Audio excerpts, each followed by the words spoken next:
Let's start off with a big thank you to York Festival of Ideas for sponsoring these webinars. So hello, my name's Geoff Ashton. I'm one of the directors of Coaching York and a freelance coach.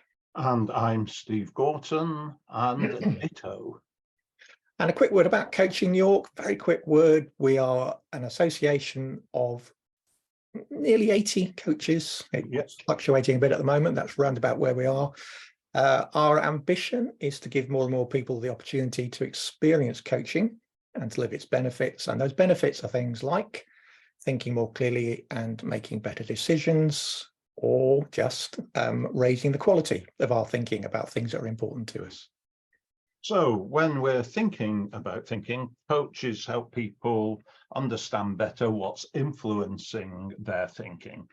Things which are obvious that they can spot easily, but also deeper influences that may not be so obvious. What we want to share with you today are some insights into 9 influences that we encounter every day of our lives, because once we can see what's influencing us, we can make up our own mind as to whether we're happy with that and to raise the quality of our own thinking about what we want to do with them.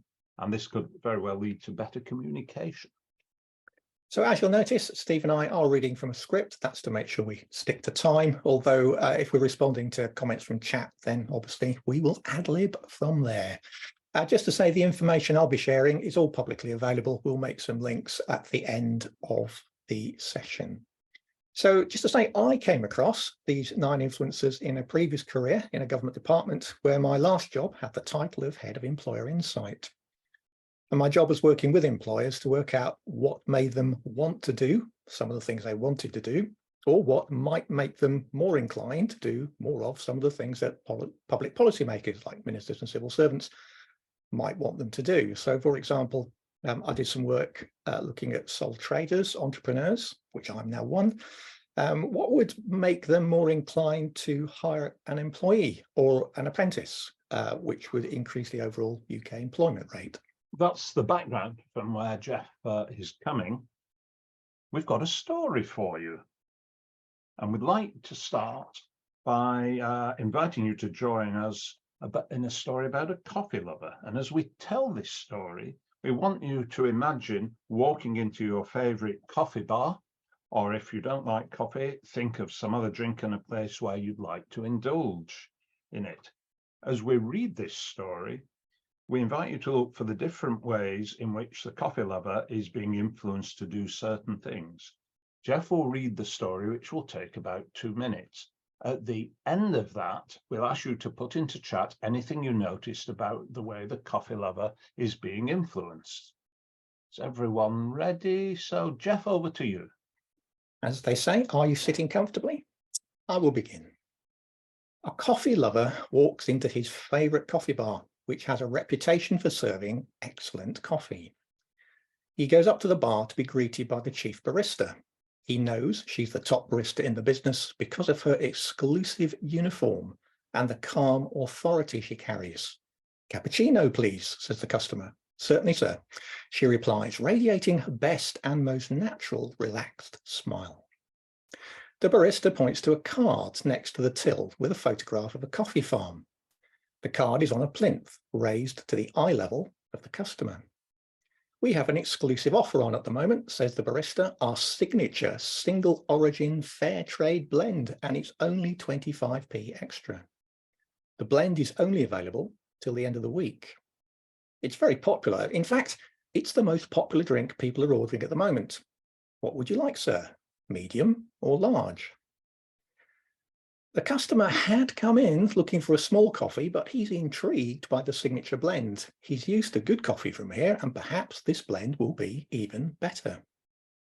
He's starting to feel drawn to the beverage on offer. He's sure he'll enjoy the experience of drinking it, savouring the various flavours, and the coffee bar is a really pleasant environment in which to spend 20 minutes or so per day. He's becoming conscious that a queue of customers is starting to form, so he'll need to make a decision. And once he's articulated his order in the hearing of the other people in the establishment, he'll follow through on it.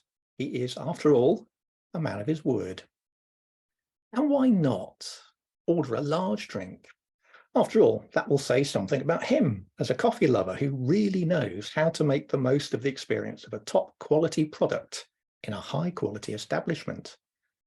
And it's fair trade. He'll be doing his bit to support sustainable indigenous business.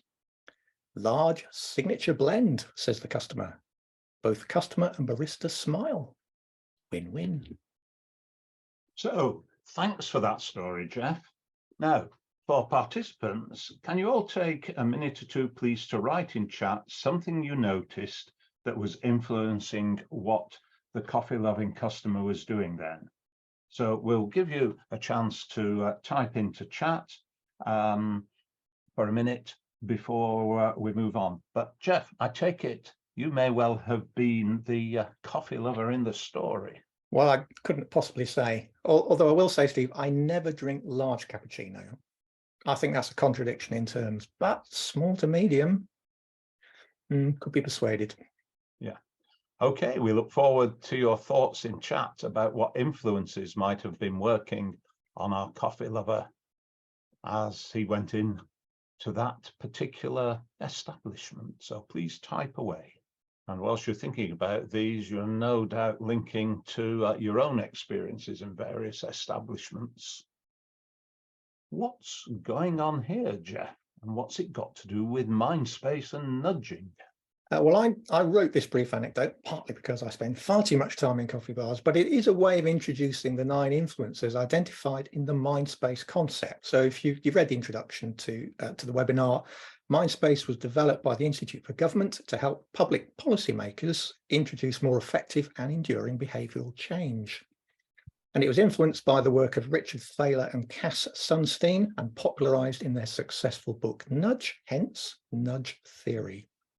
So what we'll be doing on the webinar is we'll go back through the story and see where we can identify how these 9 influences were at work on our coffee lover. I'll also illustrate this with some of my experience of how some of these things showed up in public policy making. And Steve, you bring your own expertise to this. Yes, I mean, I've got a previous career to a coach being in pharmaceutical sales and marketing, spent 20 odd years as an MBA lecturer and a coach with an influence involved in sort of thinking about the climate crisis as well. And these are the lenses through which I'll be looking for these 9 aspects of MINDSPACE. So let's start with the M for MINDSPACE, which stands for messenger. We are heavily influenced by people who communicate information. If you pick the right person or people, they can hit the 3 sweet spots of our minds.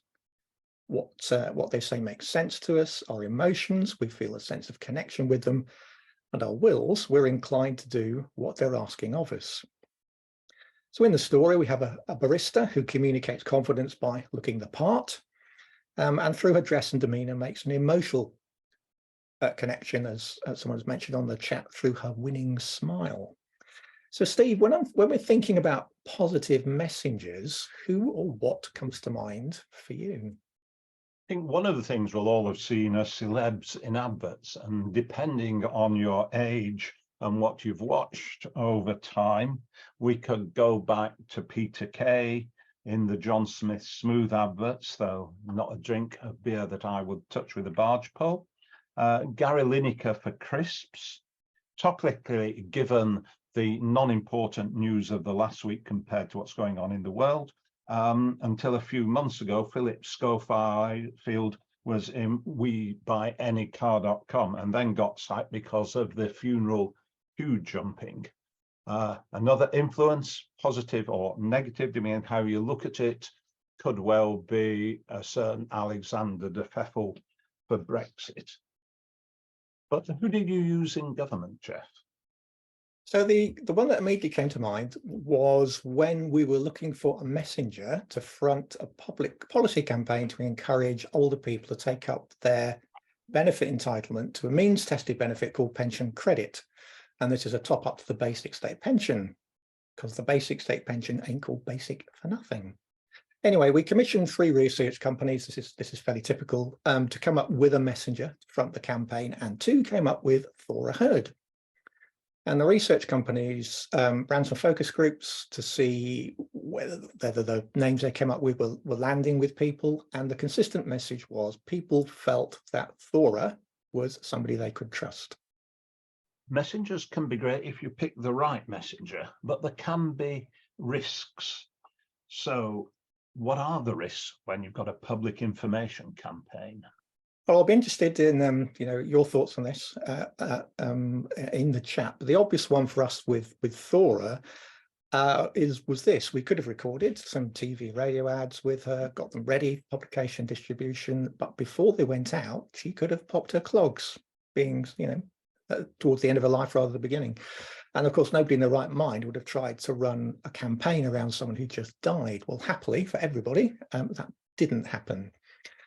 But let me stimulate your thinking with a few other people. So, Steve, do you remember the campaign Clunk Click with every trip as a way of encouraging us to wear our seatbelts? Do you remember the celebrity who faced up that campaign? It was a certain now discredited James Savile, if I remember correctly. He was also used in quite a lot of Conservative Party adverts at the time. Right, I'd forgotten that, to be honest. So showing our respective ages there, I guess. It was indeed a certain James Savile, Jimmy Savile. But just imagine if a campaign had been running either for political party or for the Clunk Click seatbelt campaign, and something of what we now know of his dark history had emerged during that campaign. And more recently in commercial advertising, we've seen problems with other celebrities having questions raised about their character, and Steve's mentioned one or two of those. As well. So, audience, who are some of the messengers that come to mind? Please take a minute or two to add in some messengers you've seen in adverts or other campaigns. So, great. We must crack on. Let me go to the second letter of MINDSPACE, which is I, and the I is for incentive. I was going to ask for a quick show of hands here, but I think we'll just crack on. But the question is, audience, have you ever heard of hyperbolic discounting? Would anybody like to admit to that? You can put a smiley or a thumbs up in the chat if you have. So hyperbolic discounting. Steve, you're a lecturer in business studies. What's hyperbolic discounting? Putting it as a proverb, a bird in the hand is worth two in the bush. And the basic idea is that our responses to incentives are shaped by predictable factors such as strongly avoiding losses and, in the jargon, discounting the future. So if I offer 100 people £10 now or £15 next week, most people will tend to take the tenner straight away. They don't want to lose out on an instant reward. But if I offer £10 in a month and £12 in 6 weeks, they're just as likely to wait for the 12 quid when choosing between different future benefits. And the further away the benefits are, the less the difference between them seems to matter. So if you want to give an incentive, a short-term gain is the obvious thing to do. Now, as various people noticed in the story of the barista, it was pointed out the fact that the barista was talking about this exclusive offer, time limited. You can't possibly want to miss out on this. So that was how the incentive was shaping up in the story I told earlier. Speaking of not missing out, what supermarkets are local to you, Geoff? Well, I've already admitted I don't shop at Sainsbury's, so for me, actually, it's Tesco and Lidl. Garforth's best, no doubt. But think of Lidl with the famous centre aisle, and along with Aldi, when it's gone, it's now. Buy now while stocks last. If you wait, you might get a better deal in a month or so, but the offer in hand is worth two in the bush or none if they get blown away in the wind. Another thought about incentives, though, there can be negative as well as positive incentives, and the trade-off there is between two losses rather than a gain and a loss. So you've got two losses, one is more painful than the other. So, for example, one of the ways that an organization can save money is to incentivize people to do their transactions online instead of having to employ a lot of staff manning the phone. Now, obviously, if you make the online experience easy and pleasurable, that's a positive incentive in its own right. But if you always have people who like to use the phone and you'd like to discourage that, how might you do it? Well, one way, and here, of course, I'm speaking completely hypothetically, you could make it really, really difficult to get through on the phone in the first place, and then take people through multiple preset options. And once they've got through to the right department, you make them wait even longer to be connected to a human being. Well, after that, they might just decide to bite the bullet and do the transaction online. And although it's hypothetical, I've certainly experienced this with some call centers, shall we say. Though increasingly, when we're in a queue, more and more organizations seem to be suggesting we have a queue, please use our email, or we could give you a ringback option. I'm not sure whether the ringback options are there, but that actually work. But using email, and with one or two organizations, you can get stuck in a loop and nothing happens, which might be by design. In MINDSPACE, and N is for norms. So here's a thought, Steve. What do you think about the notion that we are strongly influenced by what other people do? Well, one of the things in teenage years, or perhaps even younger now, is smoking socially unacceptable or acceptable? And I think that depends on the peer group. And this morning's news about should disposable vapes be banned, but we know that there's a lot of peer group pressure for younger children with sweet and sickly smelling vaping and fruity flavors and so on. You might remember that people often give their children's names from what they've seen on TV. If we go back quite a few years, there was a rush of Kylie and Jasons, and frequently those of that particular persuasion like to copy royals' names as well, especially their kids. So here's the idea behind norms as a nudge, as a way of influence people to behave in a particular way. It's the idea that we are strongly influenced by what other people do. If you can create a movement or a momentum, that could be more effective than trying to create some kind of constraint to make people behave in a certain way. So you might remember that the barista said to the customer about their signature blend. They said, everybody here is drinking this signature blend. It's our most popular coffee. Everybody else is doing it. Why would you not want to? I can see you're just the person who'd like a really good signature blend cup of coffee.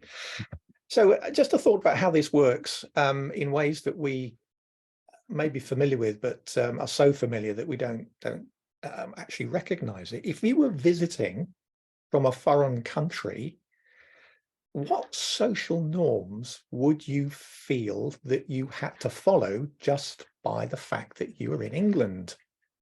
Yeah, these are good ones. Yeah, queuing. How English is that? The other one, particularly people from the Far East say to me, is you have to eat fish and chips. You come to England, everybody eats fish and chips. Well, there we go.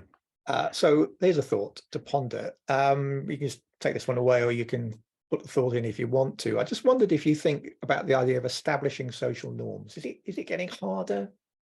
Is it easier now than it used to be? Is it no different? Steve mentioned smoking being socially unacceptable. There was a deliberate policy decision around how to reduce smoking.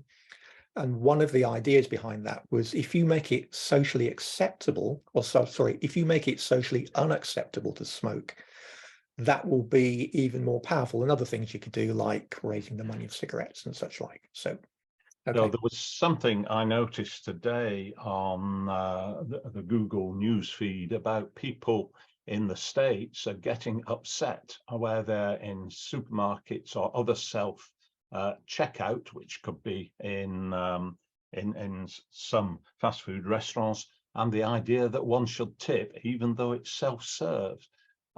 So that is where tipping is more of a thing, perhaps in this country.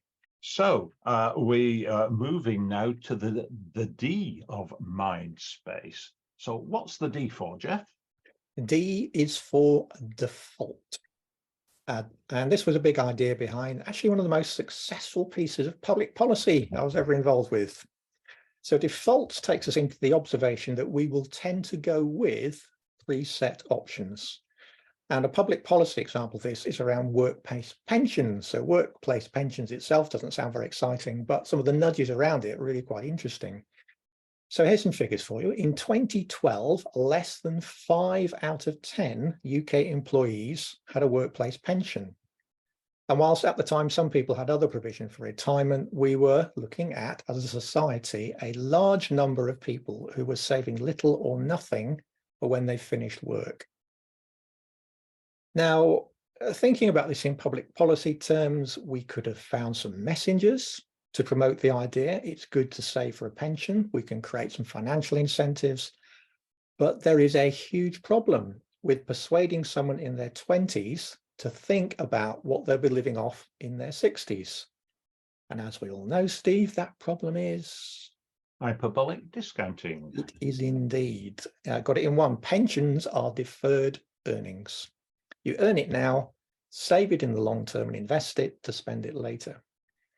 So to encourage people to do that, we needed some other kind of nudge. Simply saying, oh, think about what you're going to be doing in 40 years' time really wasn't the way to go forward. So the ideal one here was what was described as the savings default. So in the United Kingdom, if you are of a certain age and earning a certain amount of money, you will be automatically enrolled into a UK pension scheme. You have the choice of opting out, but the default is that you're opted in. And it works. In 2020, nearly 8 out of 10 UK employees had a workplace pension, compared, as I mentioned, with less than 5 out of 10 in 2012 when automatic enrolment was introduced. Now, I appreciate there's big questions around this about levels of savings. Saw some stuff in the news today about the disparity, constant disparity between the amount of money that men save for retirement compared to women. But the policy nudge of encouraging a greater take-up of workplace pensions, that at that level, at the very least, there's been a success. So this is a nudge default as opposed to a compulsory default. So, for instance, if you're in employment, PAYE tax and NI is deducted at source and you've no choice in that. So what makes auto-enrollment a nudge is you can opt out to if you want to. Now, something that's very interesting to look out for in the default nudge is how it kind of shows up in society. So if in a workplace pension, you get lots of information about how it works and what you can and can't do. But it does appear in more subtle ways in other scenarios. Now, somebody mentioned, again, when we were going through the story of the coffee lover, that the barista didn't mention small coffee. How interesting. So, Steve, you had a thought on this. Yeah, I had a thought on that. When I was in sales, one of the things to finish a conversation was to give a minor alternative. And the minor alternative here is not, do you want a coffee or not? It's the minor alternative is, do you want a medium or large? So in the jargon, that presupposes that somebody will want the coffee. So if you want a small one, you need to start thinking for yourself and then make your own decision instead of limiting the choices to the ones presented to you. Other nudge defaults are, we prefer cards rather than cash, and Max and Kira's law, organ donation unless you opt out, whereas cards only or cash only is a compulsory default, though there is always the option not to use that outlet. And if it says, why cash only, as one sees in a number of restaurants and cafes and pubs who use that cash only, what might HMRC have to say about that? So working on the premise that we can all multitask and you can type while I'm talking, I'll move on to the next letter, which is the S in MINDSPACE, and S is for salience. And I'll Card only, I cancel the order and walk out. Yes, okay, that's fair enough. Right, salience. So, Steve, you're going to need to help me with this. So salience recognizes that we are drawn to what stands out, what's novel or seems relevant. And so a question for you, seeing as you mentioned this earlier, Steve, when did scientists first start noticing that the temperature in the planet was starting to rise? This is getting on for nearly 100 years ago, at least since 1938 and the pioneering research of engineer Guy Callender. You can Google him and get the full story, but essentially he was an engineer who just started wondering, what is CO2 like? And he started measuring CO2 in a range of environments, but that seems to be one of the main prompts. And there have been figures really of CO2 and so on for around 150 years when one looks at these things. So it's really interesting that although there's been data around for quite a long time, it's only very recently that in the general public consciousness have we started to talk seriously about this as an issue. So the question is, what is it that's bringing home to people on a personal level that climate change is an issue that they need to address? What is making it salient for them? Any thoughts, Steve? Yeah, so I'll give you a couple of thoughts in a bit, but think about what have you seen as the audience and pop these into chat. So some of the things we have seen, certainly this in 2022 and previously, hosepipe rationing. There's been a drought declared in Devon and Cornwall already. Wildfires on the Iberian Peninsula. And that has certainly been an issue that may have affected you if you're in Spain or Portugal. And over 40 degrees in the UK. So you may remember just north of the Dartford Tunnel in Essex, fires and houses burnt down last summer. And I've just been reading a book by the historian Tom Holland, not the actor. His book called Millennium, and he was mentioning how round about the turn of the last millennium, as we move into the 21st century, there was a lot of interest in things that might bring the world to an end. The millennium bug. There's some prediction that the world is going to end. And his view is that climate change started to take a more salience at that point because there were general discussions about what might bring the world to an end. So it's a very interesting idea about how something becomes more prominent in the public consciousness. And salience is one of those nudges that policymakers like to work with. So in a nutshell, salience looks to match what do you want people to engage with what is interesting or concerns them. So our coffee lover, for example, was attracted to the prospect of drinking an unusually good blend of coffee. So this brings us to the P of MINDSPACE, and P is for priming. Priming reminds us that our acts are often influenced by subconscious cues, and behavior can be altered if people are first exposed to certain sights, words, or sensations. Is there one in the story that you noticed, Steve?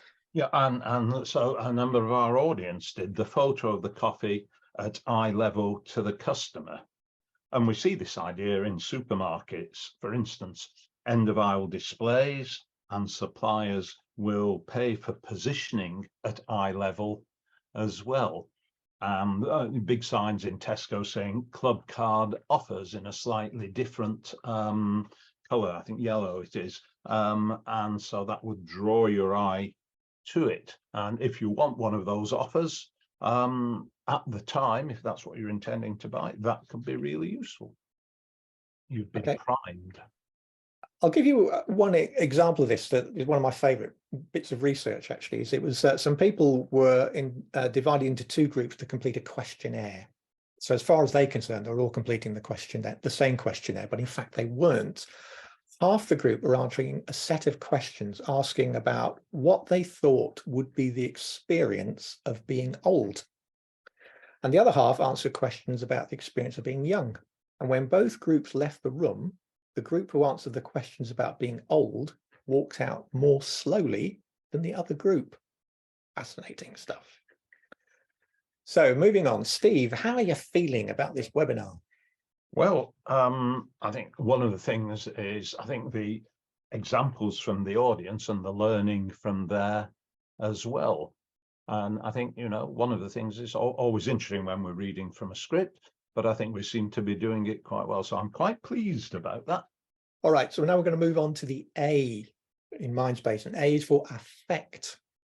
This is the point, I think, where they were finding it difficult to find a letter to fit with the acronym anyway. But so affect is thinking about the emotional issue, sort of what kind of emotional responses can you generate in people to encourage them to behave in a certain way. Affect is from the Latin, affectus. I don't read Latin, but I can read Wikipedia. And the meaning is a disposition or mood. And in the context of MINDSPACE, this refers to nudges generated by the very powerful ways in which emotions shape our actions. So a quick question for you to think about. Feel free to put this in chat or not, as the case may be, but what's the maddest thing you've ever done because you were in love? Here's the point, we're not just rational beings. We make decisions based on other factors, and a big one is on how something makes us feel within ourselves. And there's a school of thought that all perception contains some kind of emotion. So think about this. We don't just see a house, we see a fine house, we see an ugly house, a pretentious house, or whatever. And there was probably some emotional reason why you joined the webinar. You might have been intrigued. You might find public policymakers annoying and you wanted to come and say so. You might have seen details of the presenters. You might have wanted to come along and support us. Thank you very much. It's very kind of you. You might have never been on a webinar before and wanted to try out the experience. And so the experience was more important than the actual content. So the hero in our story thought 20 minutes in the pleasant surroundings of his favorite coffee bar would make him feel good. And coming back to houses, as Geoff mentioned, when selling houses, it always helps to have the smell of new baked bread or coffee. And this is because it goes to a deeper part of the brain and gives us comfort feelings. This would be a very pleasant house in which to move. So the tip there is, if you're selling or renting a property, or somebody's renting a property to you, if there's a smell of bread being baked or coffee having been ground and brewing, that may well have an influence as it affects you and works on your emotions. If you disagree with Vladimir Putin, you tend to fall out of windows or get poisoned. And there are various things, not perhaps as bad as that. One can see it in other countries as well, some nearer to home than others. Yeah, so that's an example of a kind of a very negative way of using emotions, creating a climate of fear to get people to behave or not behave in a particular way.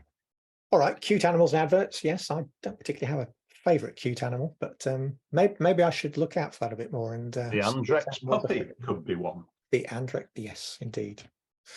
Okay, we'll move on to the next one. If this was cricket, the umpire would be saying right arm over, 2 to go. So two more letters, and then we have just something we'd like to try out with you. So the C in MINDSPACE is for commitment. When I was being trained in delivering public presentations, I was always encouraged to finish with a call to action, and preferably one where the audience members could see what other people were signing up to.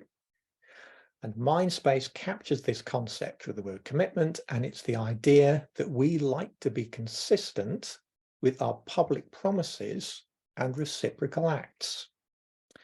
So where do you see this happening in the world, Steve? The various ones. So in terms of signing up to public pledges, that can be one. On a more mundane level, once you've put your order in for your coffee and the rest of the queue have heard you, you're unlikely to walk away till the drink's been served. We have things like loyalty cards, a commitment to that coffee shop, buy 8, get the ninth free. red MAGA hats for Trump, the Trump supporters. I'm not quite sure what we call them. We'll leave that for you to decide as the audience. And something like smoking, as mentioned earlier, this can be, many people say they're going to give up smoking, but don't necessarily do it. But if they commit and tell their friends, I'm going to give up smoking, and say, can you help me? That's likely to be something that's helpful there. Same if one's looking at perhaps dietary considerations. So there's a whole range where a public commitment is there. There's a whole thing in coaching around that as well, to help people achieve what they want to do once they're publicly committed. Yeah, and I was just thinking about this for myself before we came on air. So I have bought a poppy lapel badge, which means that every year I don't have to go up to a stall to buy poppy. But the fact that I'm putting that on means that I am effectively making a commitment I will follow through on, that I'll make some contribution to charities that support veterans. And that also, Poppy Day also brings in the norm idea. This is the thing that everybody's doing, so why wouldn't you want to do it yourself? So C is for commitment. Very interesting. Far more likely to follow through on something if we've let other people know this is something we've decided to do. So we'll come to the last letter in MINDSPACE, which is the E for ego. So ego is the idea that we are likely to do things that make us feel good about ourselves. And so let me just make a quick distinction between the A for affect and the E for ego. Affect is feeling good. Ego is feeling good about yourself. So the ego in MINDSPACE captures the reality that we tend to respond well to things that make us feel good about ourselves. So if you buy fair trade coffee, well, you've done your bit. So why not feel a bit proud of yourself? And there is an idea here that if you are affirming to somebody, they're more likely to try and live up to the affirmation that they're given. Now, whilst this is very definitely open to manipulation, there is a positive way you can think about it, particularly when you're working with other people in human relationships. And one person described this as calling out the gold in other people. For this to work in a genuine way, there needs to be something specific that you are referring to. So, for example, we can go back to some of the comments that you made at the very beginning when we read the story out and said, what did you notice there? And you pulled out some very specific things that we're now covering across the 9 influences. So we can genuinely say, smart people, you can see what's going on. Now you know a bit more about what the background is and how it works. But the E for ego it's a very strong motivator, and it's a very strong nudge if you can find a way of doing it. So might we have some examples of this? Do you think of any, Steve? Yeah, there's a couple. Again, this is probably giving my age away. The idea of the Keep Britain Tidy campaign, which worked very well some decades ago. Complimenting someone on an individual level, complimenting someone on helping a person across the road if there was an issue there, or if somebody had fallen down and collapsed in the street, going to help them. That could be something that the Good Samaritan, if you will. Yeah. And just before we move on, my example was, have you had your 5 a day? Feel good about it. Okay. Or your 10,000 steps. So have a good rest of the day on the 6th of the 6th of the 23rd. And thank you for your participation, and enjoy the rest of York Festival of Ideas offerings.